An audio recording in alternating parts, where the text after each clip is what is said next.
actually could not connect on Thursday for the network issue. Hence, we are meeting today. So I want to continue from where we left. So it was actually an introductory comment on Patanjali Yoga Sutras from first chapter. So we will get into details of the first chapter. Are you able to see the presentation? Not yet, sir. Okay, now. Okay, so the first topic which is taken generally, which is not focused and discussed while learning Patanjali Yoga Sutras, because these topics are not covered in the Sutra tradition itself. So whenever we are studying Patanjali Yoga Sutras, keep it in the mind that you have to glance over the commentary called Vyasa Bhashya by Vyasa Muni, wherein you will find various in-depth analysis of the topics covered in Patanjali Yoga Sutras. Since Chitta Bhumis are not covered in the sutras themselves, I am taking up for the benefit of how to go about while studying Patanjali Yoga Sutras. Okay, so Chitta Bhumis in the beginning. Bhumis are platforms. Okay, and there are 5 Chitta Bhumis: Kshipta, Mudha, Vikshipta, Ekagra, and Niruddha.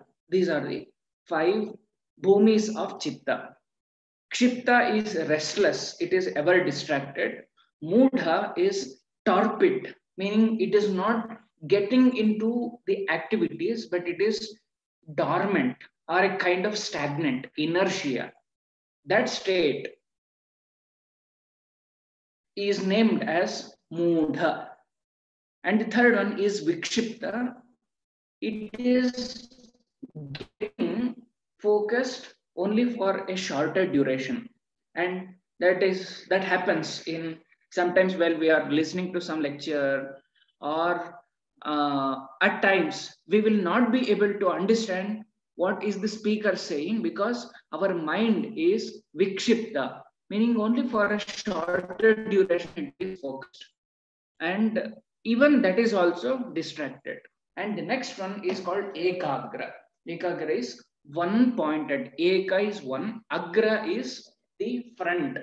So all the thoughts, when they become one pointed, there can be thousands of thoughts, but all of them are one pointed when it is called Ekagra state of Chitta, the mind. And the last one is completely stopping, ceased condition of all the vrittis, that is Niruddha. And as it is pointed out in the next 2 points, the first 3 stages, that is Kshipta, Mudha, and Vikshipta, are not classified as yoga. Okay? It is not yoga. Generally, we are all in these 3 first stages only. Either we are restless, or it is inactive, or we are distracted with various different objects. And the next one is Ekagra. So whoever reaches the stage of Ekagra, that person is doing yoga already. Okay, and we are going to see how yoga need not always be taken completely in a blind manner of this is only good thing. Okay, finally what yoga says is the ability to focus, the ability to stop unwanted thoughts. For that matter, each and every robber or each terrorist, each and every one who is intellectually sharp by nature are all yogis, because they're able to focus. Okay? Focus, when you start focusing, you can use the energy in a positive or in a negative manner. But when you start learning the concepts of yoga, we all can do negatives into positive. Okay, hence the yoga plays a major role, that conversion of negatives into positive. So two stages are classified as yoga, that is ekagra and niruddha. Ekagra is one pointed, niruddha is ceased state of all the. Okay. Moving on to the next, the definition of yoga. Definition of yoga is yoga chitta vritti nirodha, the cessation of the mental modification is yoga. Yoga seizes all the chitta vrittis, and we will see it in the commentary that not seizing all the activities of mind right now need not be yoga. Okay, ability to seize unwanted activities of the mind. Okay, so there are a lot of things happening in the mind, and when you are able to stop which is not needed for a time being or for your lifetime, then that is what is called yoga. It is not completely abandoning all the activities. We are going to see how the chitta vrittis are very, very helpful right now.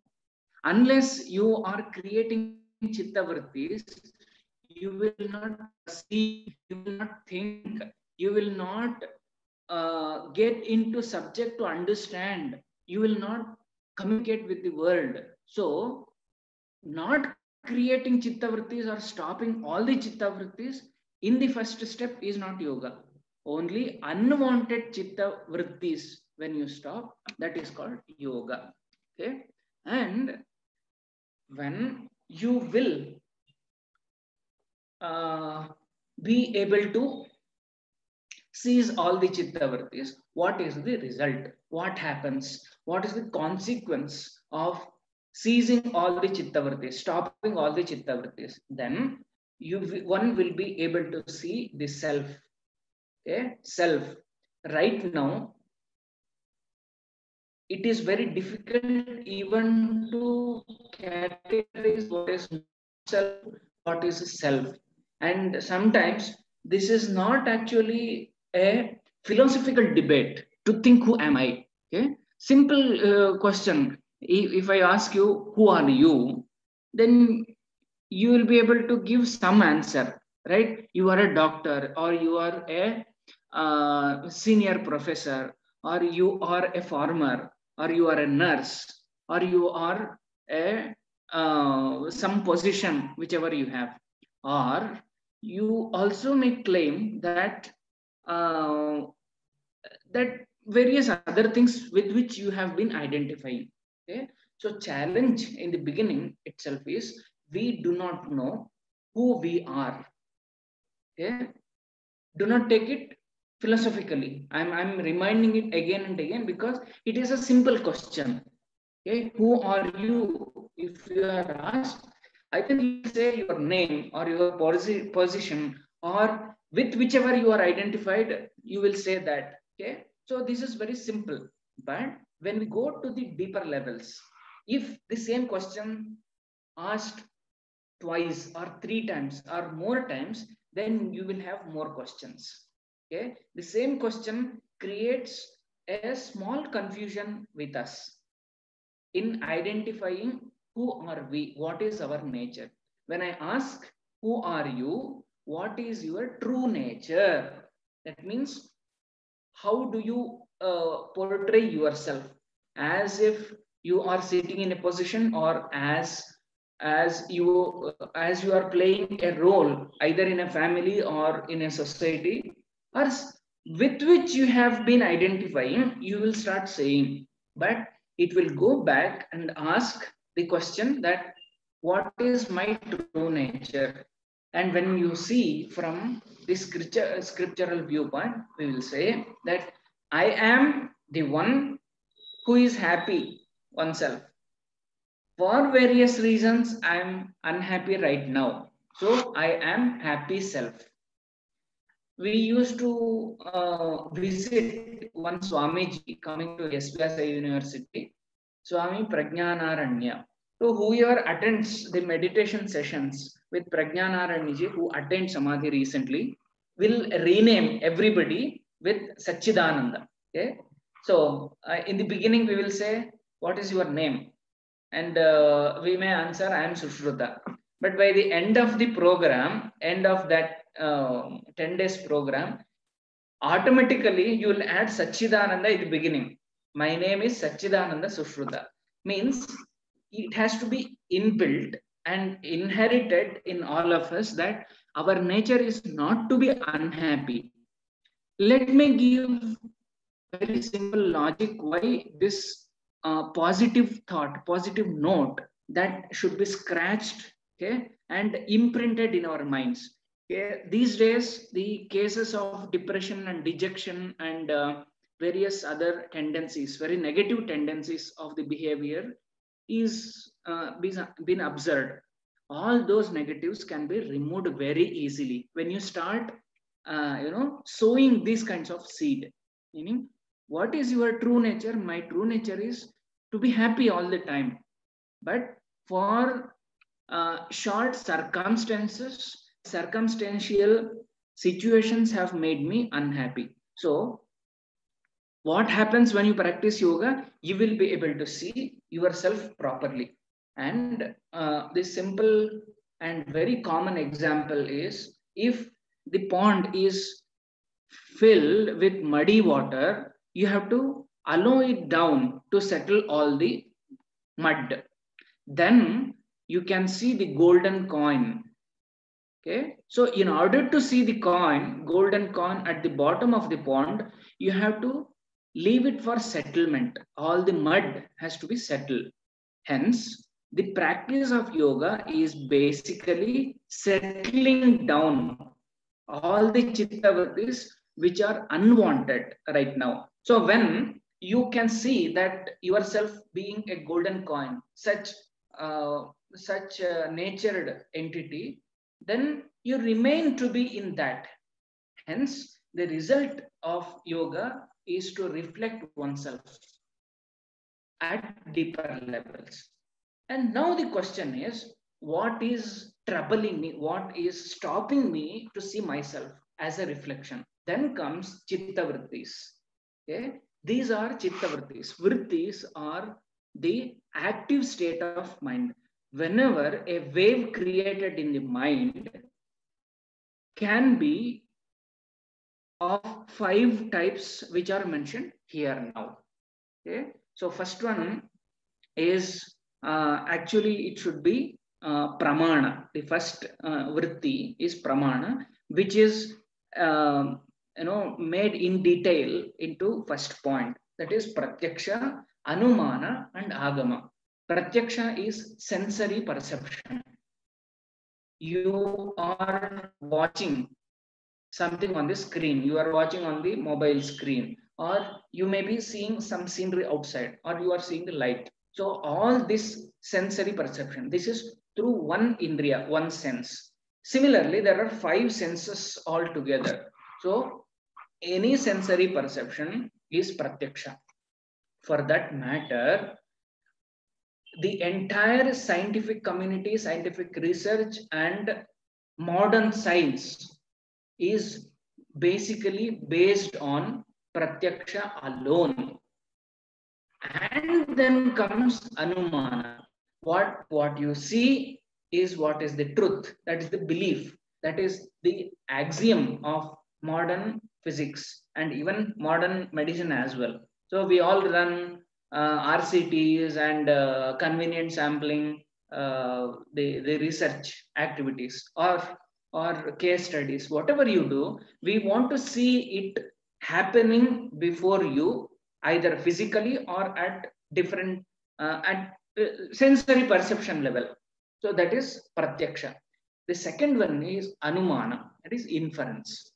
Anumana generally is narrated as a doubt. But anumana is not doubt, it is an inference. Inference is confirmed knowledge, that which you cannot see right now.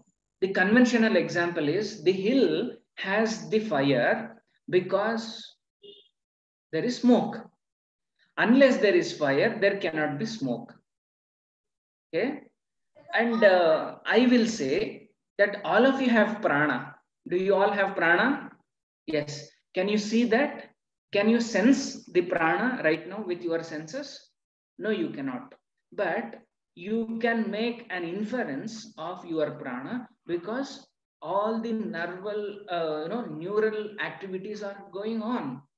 As long as neural activities are on, we say there is something, the life-giving entity called prana. So Anumana is perceiving or inferring something beyond your senses. Okay, that is called Anumana. And the last one is Agama, the verbal testimony. This is very, very important for yogic tradition.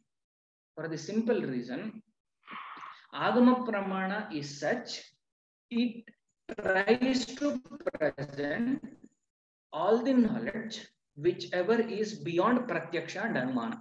Okay? Pratyaksha and Anumana are very, very limited in their sense. For example, Pratyaksha is only of three-dimensional perception.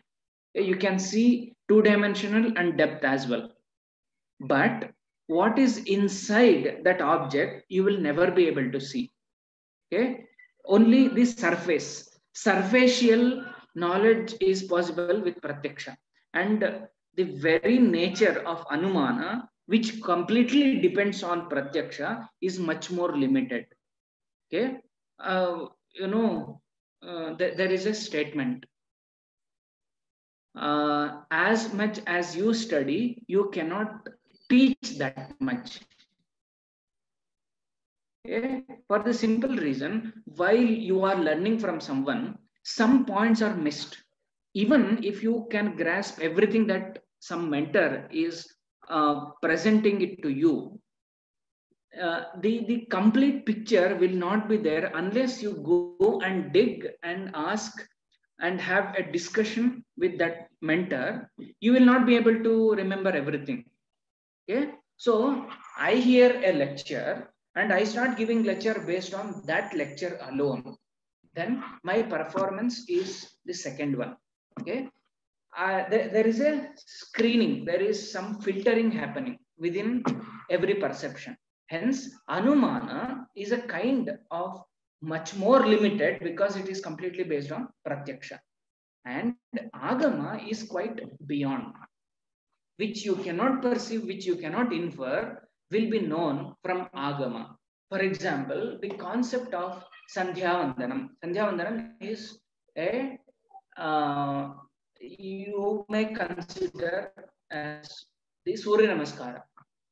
Surya Namaskara is nothing but Sandhya Vandana. Sandhya is a juncture period. It is not only evening. In Hindi, Sandhya is known to be evening only. Okay, but in Sanskritam, Sandhya is a juncture period. So in the juncture period, whatever you do, that is called Sandhya Vandanam. For all the yogis, Sandhya Vandanam is Surya Namaskara practice. Okay? And we will never know the significance of Sandhya Vandanam unless we study the Vedas. Here, Agamas are nothing but the Vedas themselves. And what do you find in Veda? It's only secret of the environment and the creation and the cosmos. There is nothing else. Okay? There is no, black magic. There is nothing that you all cannot, dig into. Or not. Actually, it is not restricted to one community or one section of the society. The Vedas are offered for every human being, one who is looking for a betterment of life. Okay, so and the speciality of Agama is the knowledge which comes out of Agama is the personal experience of the experiencer.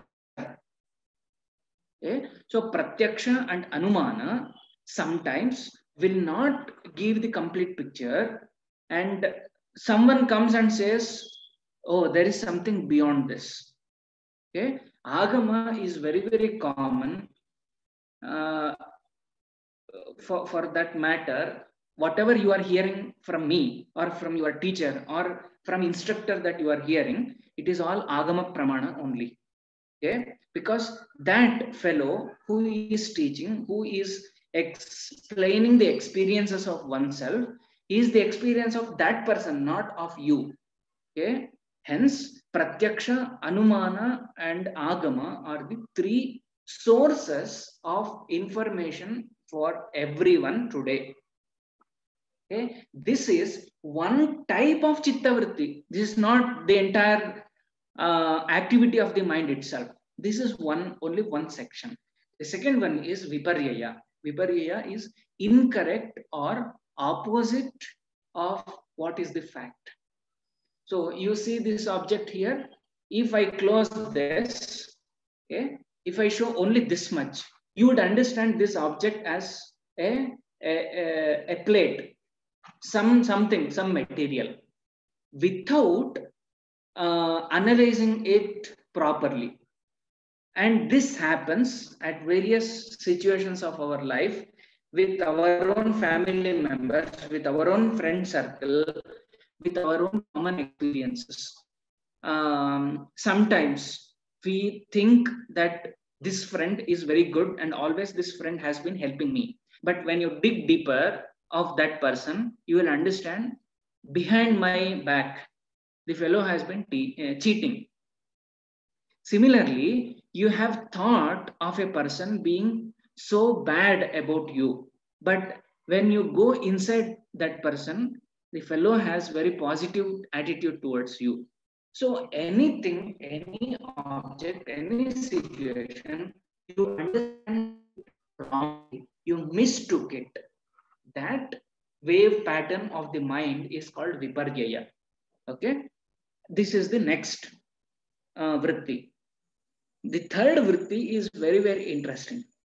Okay, the vritti or the activity or the wave which is created in the mind is only a kind of imagination. Okay, the object does not exist as such, but you have a verbal construction. For example, if I say after this session, you all have to give a gift to me. Okay, what is that gift? The horn of the rabbit. Okay, horn of the rabbit.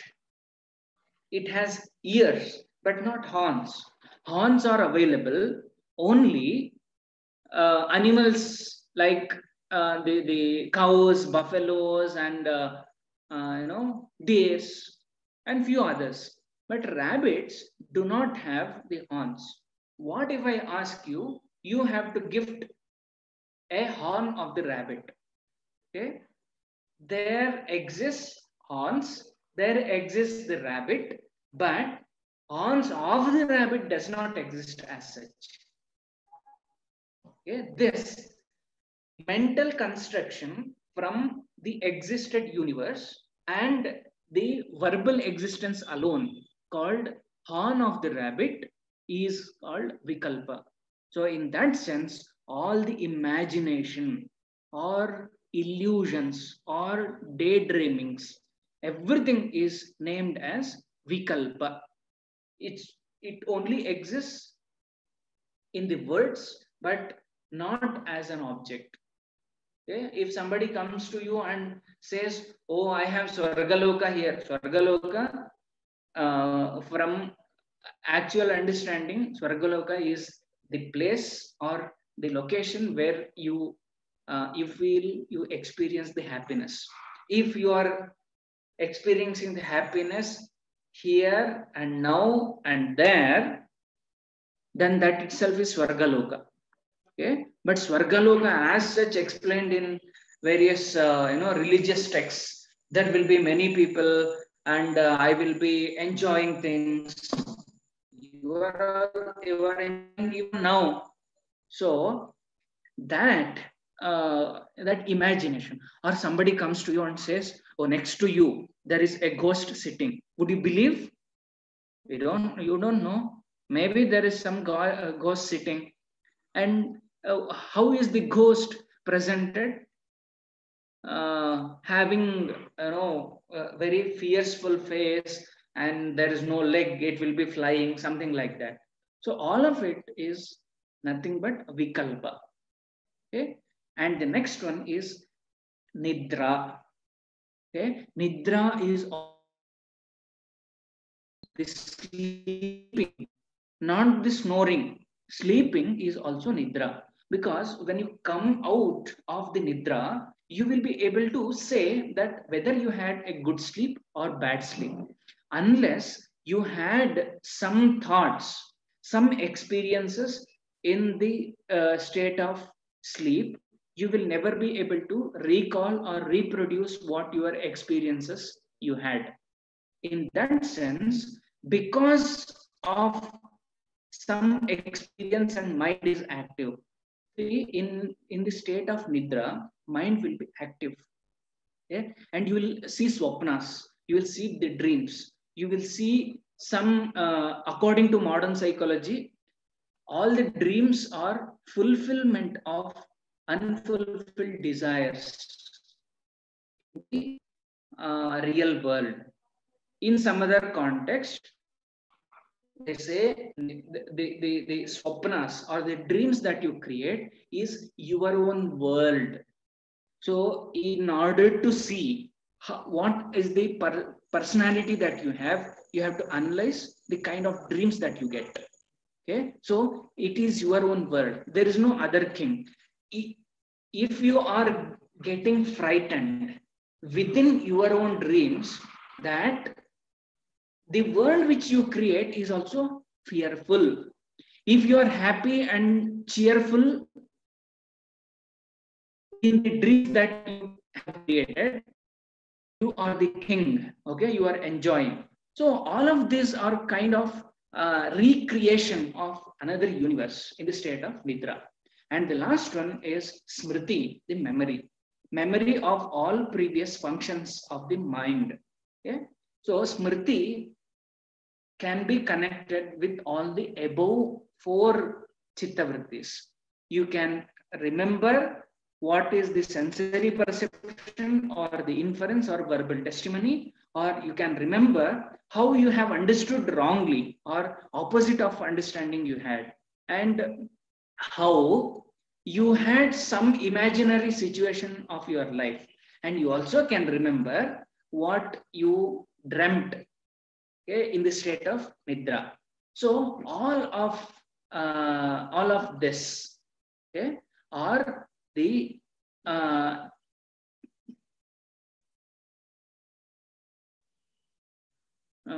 is it clear now? Sir, it's clear. Your voice is very clear, sir. Only the Okay. thing is, sir, in between there is some lag of network. Only that's there, sir. Otherwise, voice Okay. is very clear, sir. So are you able to follow me what I'm saying, even though there is some breaks? Okay. Yeah, sir. Very few times, not every time. Uh, Very few times. okay. No issues. I will continue. Moving on to these chitta vrittis. Okay. All these put together, there is no other activity of the mind at all other than these five. Either it has to be pramana or vipargya or vikalpa or nidra or smriti. There is no sixth chitta vritti, the mind, activities of the mind. Okay? Hence, we have to be very critical about how yoga is offering a different level of tool to practice to overcome all unwanted activities. Let us analyze these five chitta vrittis, whether they are helpful or harmful. Okay. Now, these chitta vrittis are interestingly helpful and harmful. Okay? These chitta vrittis are harmful, sometimes these are helpful. And any instrument, any tool can be made harmful, can also be made helpful. It is all left to you. As such, no tool in the universe by itself is harmful or helpful. I will take the questions by the end. Okay, is it okay? Now we are 7:30. I will take it by 7:50. Okay, 20 more minutes. I will continue. Then I will come back to the questions. But you can put down the questions. Okay, so the helpful and harmful. All the chitta vrittis, sometimes they are helpful, sometimes harmful. Let me tell you, it's very thoughtful statement. Okay, how can any chitta vritti be harmful when it is very much helping me right now? Okay, you are sitting before me, not before me actually, but some system or some mobile. Okay, and you are perceiving something.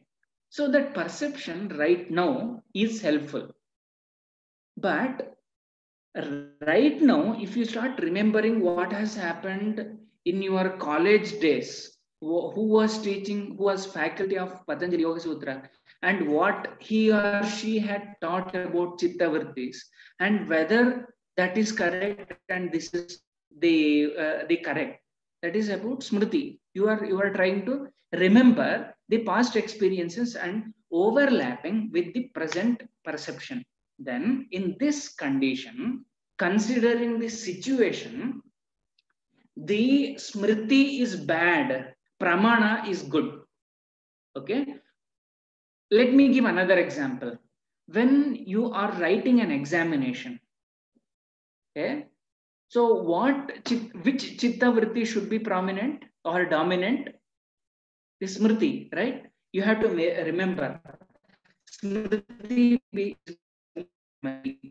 okay? You may take it long-term memory, short-term memory, or verbal memory, or mathematical memory. All types of memories put together is smriti. So you should have smriti in the examination hall, but you will have vikalpa, okay, imaginary situation. Oh, what will happen if I don't write examination properly? That is an imaginary situation, right? What will happen if I write all the answers 100%, I get first rank? Okay? That is also imaginary situation. Right now, you are writing, taking some lessons from previous classes that whichever you had, you have to take and write down for the questions. You have to answer. Okay, so that is the memory is helpful vritti in the examination, and rest of them are harmful and at that moment. Similarly, in some occasions, all the chitta vrittis can become harmful. All the chitta vrittis can also become helpful. So, simple example is the knife. Is knife good or bad? It's good if you use only to cut some vegetables, some non-veg edibles. But if you start stabbing someone, then it is harmful. As such, the knife is not saying you use it only for that. It all depends on who uses. Okay. Similarly, the chitta vrittis based on your attitude and maturity and the understanding of the universe, everything can be made into helpful. That is the unique feature of Patanjali Yoga Sutras. Let anything come to me, but I will convert it into positive. So in few sutras, we are going to see how these klishtas can be converted into aklishta. Here, aklishta is helpful and klishta is harmful. Okay, so thus is one section and one major component of yoga that we have discussed: 5 chitta bhumis and 5 chitta vrittis, and their nature being helpful or harmful. We are moving on to the next section, that is, our aim was, as mentioned earlier, is to stop all unwanted and harmful chitta vrittis. What happens then? We can reflect or we can see our true nature. What if I am unable to avoid the harmful chitta vrittis? Naturally carried away, and I'm in the flow of chitta vritti, and however it is, we will also be in the same line.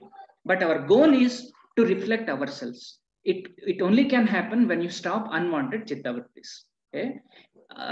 Knowing yourself is also part of chitta vritti only. It is pramana.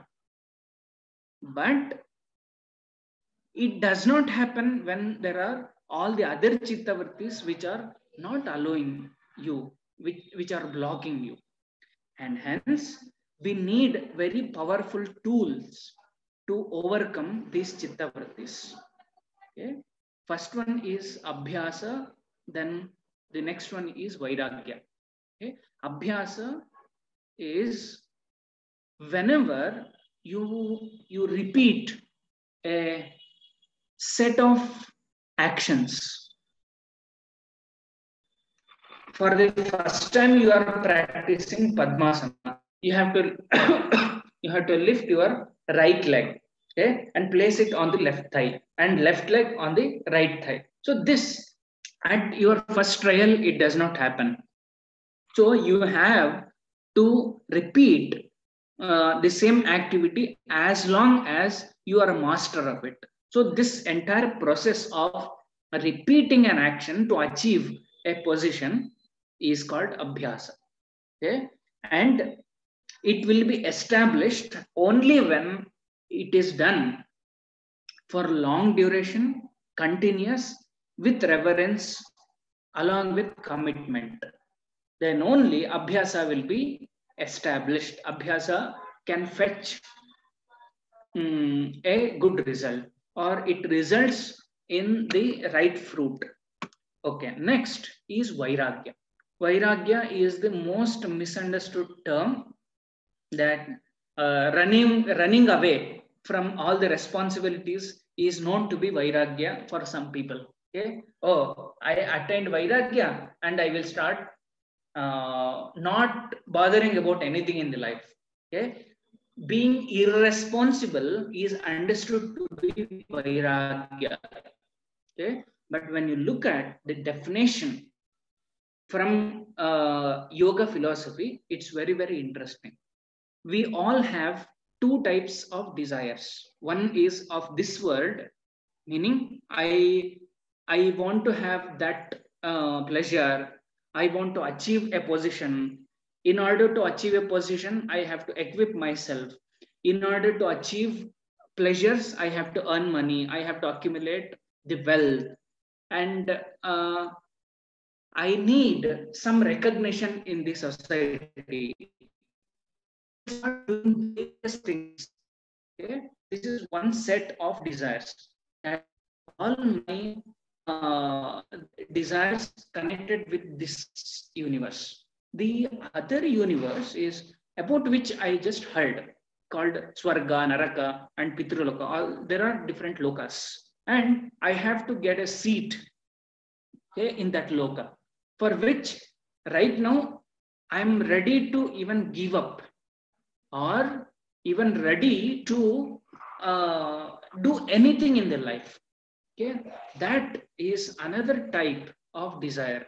So all of us have two types of two varieties of desires, that is connected to this world and connected to the other world. Okay, hence vairagya is defined as to have mastery of desires. It's not running away, but being there, achieving the mastery over these two types of desires is called vairagya. So, drishta anushravika vishaya vidrishnasya vashikara samjna. It's basically vashikara. You will have mastery. You start controlling yourself, raising above from the situation that desires are driving you. Right now, what drives me in my life right now is all the desires. Why do I learn something? Because it gives me something. Okay. If not some punya, I will know and I can share with someone else. So by that something will happen, which is helpful for me. Okay. In order to gain the results, we do all kinds of activities. It's only our life has been driven by our own desires. Vairagya is to overcome that desires itself is a tool according to Patanjali Yoga Sutras. That means we should know what desire I should have. Okay. The problem with desires is it does not stop at one point. Okay. It is a loop. Okay. It keeps on. It is a recursive nature. All the pleasures, all the desires are recursive in nature. One creates the other creates the next one. Hence, we will not say that one should not have desire, but have some control over the desires. Whoever is born as human being in the life, okay, in the world, has to have some desires. Okay, there is no one who does not have any desire, but you should know what desire that you have and how to use them without harming anyone else. Okay, this is just a preparatory and very important aspect of yoga. Okay, so moving on to abhyasa vairagyabhyam tannirodha. Okay, okay. So after that, you will understand there are 4 chapters in entire Patanjali Yoga Sutras. First one is called Samadhipada. The next one is Sadhanapada. The third one is Bhutipada. The fourth one is Kaivalyapada. Okay, so please remember the names of these 4 chapters. Okay, I think you all know because you are the students of yoga in your college days. I wish that your teacher might have made you repeat many times. Samadhipada, Sadhanapada, Vibhutipada, and Kaivalyapada. These are the 4 chapters. And as it is the name of first chapter, you will see the nature of samadhi, stages of samadhi, the tools for samadhi, eligibility for samadhi, and whatever is there to describe the condition of samadhi is in the first chapter. Okay, and we will see there are 4 stages of one level of samadhi. Vitarka, Vichara, Ananda, then Asmita. These are the 4 different levels of samadhi. Actually, I have to describe what samadhi is. Okay? Samadhi is the nature of mind itself. Okay? That means mind is going into samadhi state at every point of time, now, future, or any time point, the mind is always in the samadhi. See, those chitta bhumis that we have discussed, all the chitta bhumis are samadhi by nature. Okay? Samadhi is a unification of 3 things, 3 major aspects. One is the drishya, the object, darshana, the observation, and drashta, the observer. When these three things come together, we say it as samadhi. Okay, and which is happening at every moment when you are sitting before a big screen and watching a movie. When you become one with the character and you are laughing, you are crying, and you are going with the character, that means you are becoming one with some object, some entity, some situation, something. So that is called samadhi, and which happens all the time. Even now it is happening. Okay. So when you are listening to me, you are observing the sounds, right? So when you observe the sound, you are becoming one with the sound. You are knowing the meaning of the sound. That is samadhi. Okay. When you are eating, you are enjoying some edible. That is samadhi.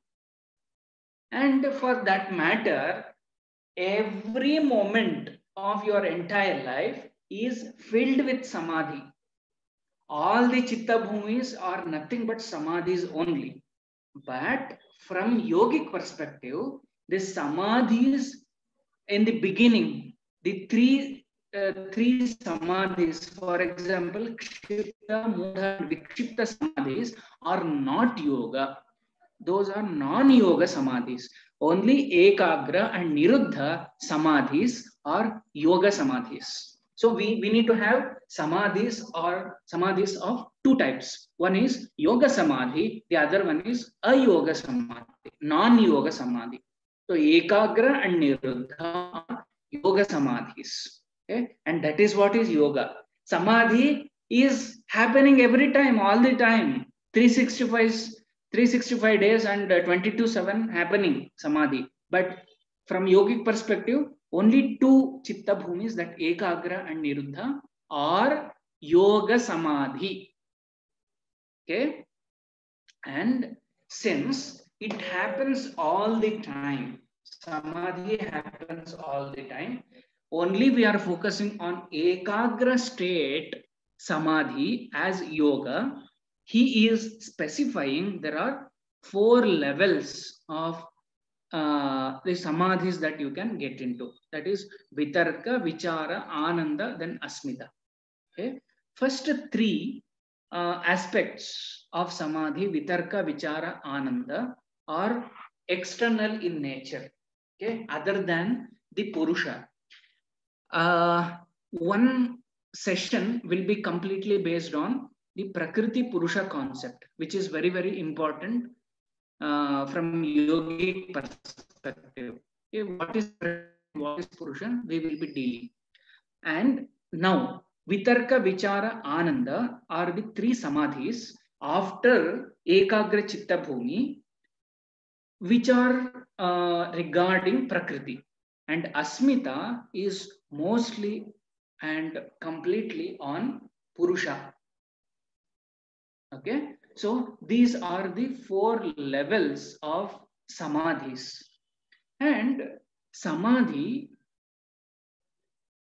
happens to many people at different stages. Okay, for some people, samadhi is by birth. Okay, and he specifies with videha and prakriti laya, who have done their yogic practices and yogic samskaras, impressions in the previous earlier days, earlier life also. When they take next birth, okay, these categories are for people who believe in it. Okay, everyone need not believe. All of us have rebirth, but there is a section from Yoga Sutras saying there are existing entities. By birth itself, they will have samadhi. Okay, that is, whenever I say samadhi, consider it to be yoga samadhi. That is ekagra and niruddha.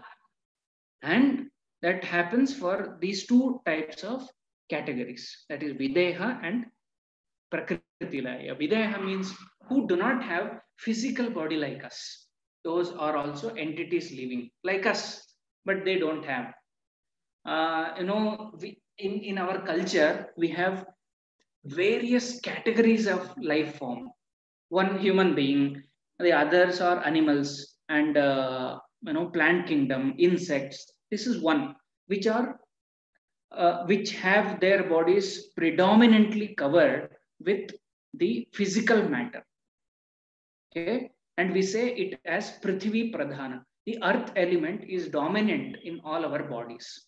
The second category is the life forms who do not have physical body like us, but their bodies are made up of air, Vayu Pradhana. Okay?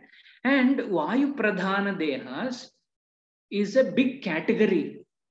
One is Bhuta, Preta, Pishacha, Yaksha, Rakshasa, Gandharva, Kimpurusha, Kinnara, and all. It's a big category. It's a big society.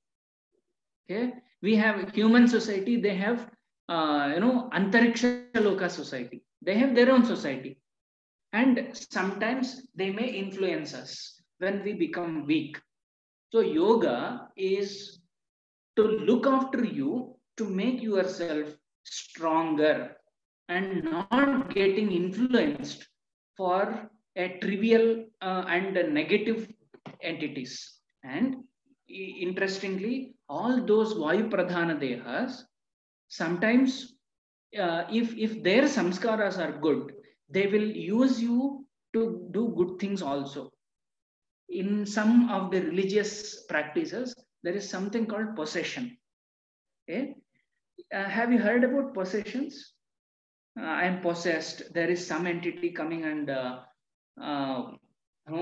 covering me and pervading me, and through me, there are many things happening. It is not just a belief. Okay? We don't know whether there is some ghost sitting next to you listening to Patanjali Yoga Sutras. We don't know. Because they are unable to be seen with the naked eyes, you cannot say or you cannot reject their existence. Okay? So, Videha is one. The Prakriti Laya is the other category for whom Samadhi is by birth. Okay? Those are merged into the Prakriti. So, one I said we will be discussing about Prakriti Purusha in detail. So, here Prakriti Laya means people who have merged themselves with Prakriti. Okay, that is the next one. So, with this, I want to conclude today's presentation. I'm ready to take up some questions. Okay, there was some question. Sir, can you explain detail in Smriti? I just narrated what Smriti is. It's basically memory. Okay. In the context of Chitta Vrittis, it's memory. Whatever you had been experiencing in your present life and also sometimes past life. So all put together, which you can recall. Okay. Can you remember what you have eaten 1 year ago on the same day? Okay, night. Only when you have pictures, okay, group photos, if you had captured, you can see and say what you have eaten.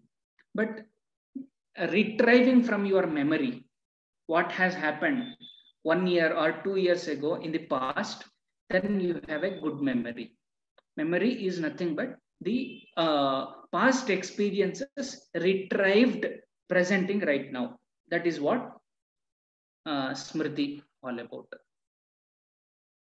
Okay. So, yeah. Anything else?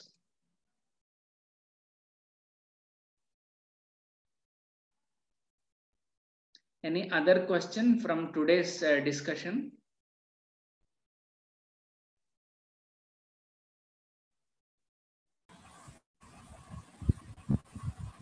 You can unmute and ask. to sir anytime, any question. Yeah, you can unmute if you have any question and ask.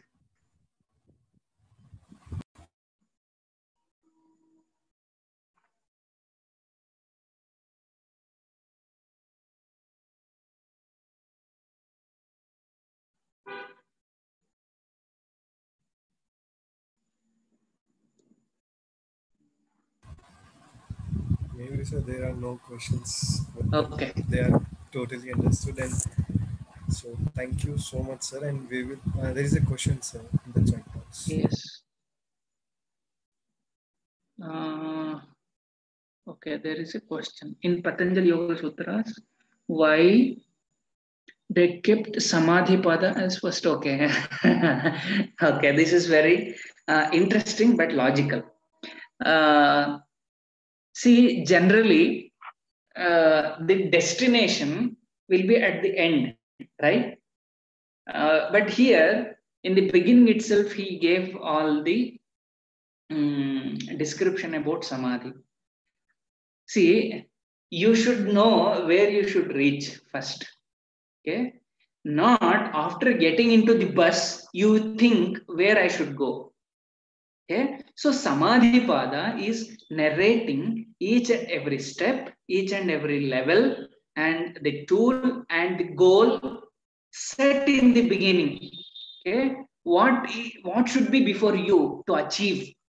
Okay, unless you know that clearly, oh, this is the level that I have to achieve, this is the position that I want to get into. Okay, this is the name that I have to gain in this life. So goal has to be set in the beginning, not at the end. Hence Patanjali specifies where you should go and what is the result. In the second sutra, Yoga Chittavritti Nirodha Tada Drashtuh Swarupe Avasthanam. He says the result of yoga is to reflect yourself properly. Okay, you should know who you are by the end of the yoga practice. Okay, that is the goal. The goal is set right now in the beginning of yoga practice. Hence, the first chapter is an elaborated chapter on the tools, the levels, the nature, and the situation and the result of samadhi. Okay? Hence, he took on samadhi to be presenting the first chapter for that reason, to set destination, to set the goal. When the goal is set, the path also will be according to that. Unless we fix the goal, our path will be somewhere else. You want to go to Delhi and you are moving towards, being in Madhya Pradesh, you want to go to Delhi, but you are moving in the southern direction. It is not going to make you reach Delhi. Okay. And you are in Dwarka, but you want to go to Tripura, and you are moving towards the west.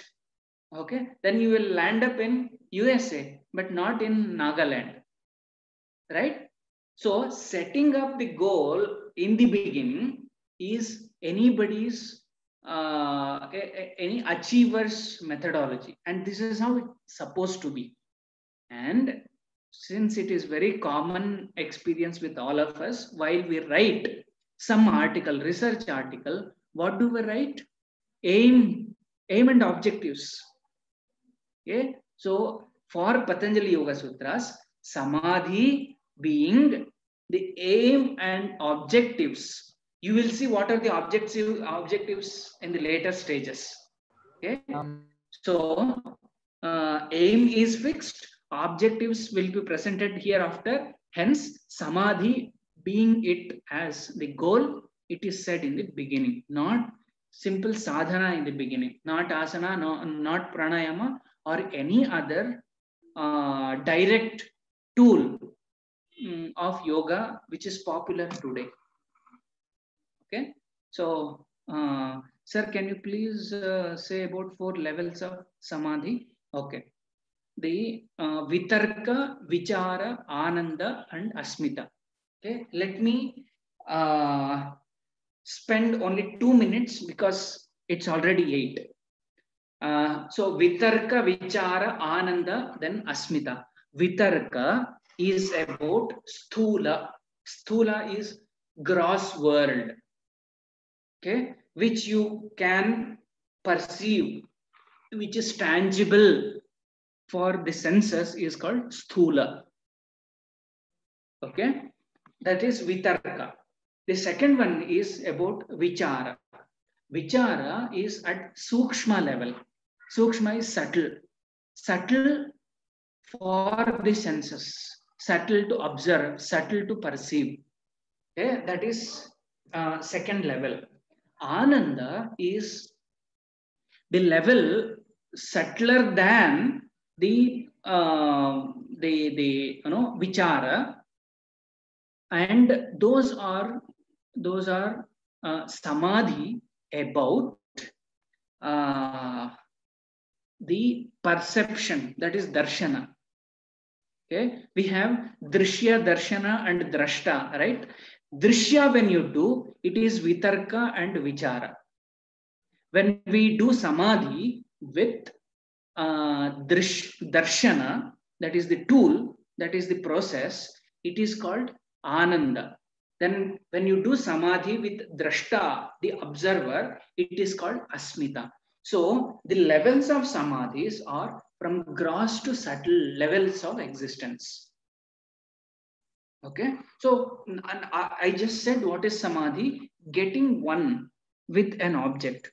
If you are seeing some color or some form, you are getting one with that color and the form. That is samadhi. And when your samadhi happening with the gross world outside is vitarka. Vichara is when it is happening with the subtle world, okay, which you cannot see right now. For example, pancha tanmatras. Pancha tanmatras are subtle form of 5 elements.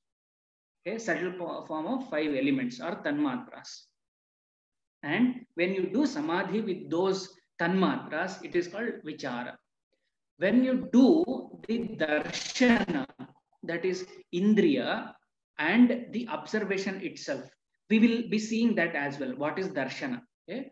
And when you do samadhi with drashta, the self itself, then it is asmita. Asmita is existence. Okay? So this samadhi, 4 levels of samadhi are moving from gross world to the subtle world. Okay, so this is are you actually I'm not to ask satisfied, but are you getting the points that gross to subtle? Okay, when samadhi happens from gross to subtle world, these are 4 levels. Okay, 4 levels of samadhi. Okay, great. I have taken 3 minutes instead of 2 as I promised. So we meet on next Thursday. Sure, sir. We will meet next Thursday and Saturday for Yeah. again the next sessions. And thank you everyone, and thank you, sir, for today's Okay. session. We will meet on Thursday. Thank Okay. you. Namaste. Okay. Namaste.